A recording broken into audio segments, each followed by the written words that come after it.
నమస్కారం. ఈరోజు మనం ఆంధ్ర రాష్ట్ర ప్రభుత్వం మరియు సమగ్ర శిక్ష వారు 26,000 పాఠశాలలకు అందచేసిన FLN లర్నింగ్ కిట్లోని గ్లవ్ పప్పెట్ల గురించి తెలుసుకుందాం. గ్లవ్ పప్పెట్లను తరగతి గదిలో ఏ విధంగా వినియోగించాలో కూడా తెలుసుకుందాం. తరగతిలో విద్యార్థులకి కథలంటే ఎంత ఆసక్తో మనందరికీ తెలుసు. మరి అట్లాంటి కథని కానీ ఒక సన్నివేశాన్ని కానీ విద్యార్థులకు అర్థవంతంగా చెప్పాలి అంటే కనుక ఈ పప్పెట్లను తప్పకుండా ఉపయోగించాల్సిందే. ఒక కథని కానీ ఒక సన్నివేశాన్ని కానీ మాటలతో చెప్పే కన్నా ఈ పప్పెట్లను ఉపయోగించి ఒక సన్నివేశాన్ని కానీ లేదా ఒక కథని కానీ మనము పిల్లలకి చెప్పినట్లయితే పిల్లలు చాలా ఆసక్తికరంగా వింటారు మరియు దాన్ని జీవితాంతం గుర్తుపెట్టుకుంటారు.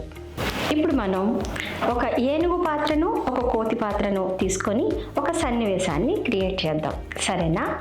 ఏనుగుకి మనం కల్పన అనుకుందాం, అలాగే ఈ కోతిని కుసుమ అనుకుందాం. ఈ రెండు ఏ విధంగా మాట్లాడుకుంటాయో చూద్దాం. కుసుమ, ఈరోజు ఏంటి ఇంత తొందరగా స్కూల్కి వెళ్తున్నావు? అవును, ఈరోజు టీచర్స్ డే కదా, మరి మన టీచర్ని మనం సన్మానించుకోవాలి కదా. నిజమే, మంచిగా చెప్పావు. మనకి సంవత్సరం అంతా పాఠాలు చెప్పిన టీచర్లని మనం ఇప్పుడు సన్మానించుకోవాలి. సరేనా? ఈ పండుగని మనము బాగా సెలబ్రేట్ చేసుకుందాం. ఓకే. ఈ విధంగా ఈ గ్లవ్ పప్పెట్లను ఉపయోగించుకొని మరిన్ని కథలను కానీ సన్నివేశాలు కానీ పిల్లలకు అర్థవంతంగా వివరించి చెప్పవచ్చు. అంతేకాకుండా ఫేస్ మాస్క్ను కూడా వినియోగించవచ్చు.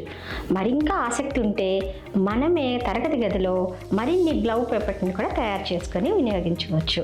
అందరూ ఈ గ్లవ్ పప్పెట్లని సక్రమంగా వినియోగించుకుంటారని ఆశిస్తూ ధన్యవాదాలు.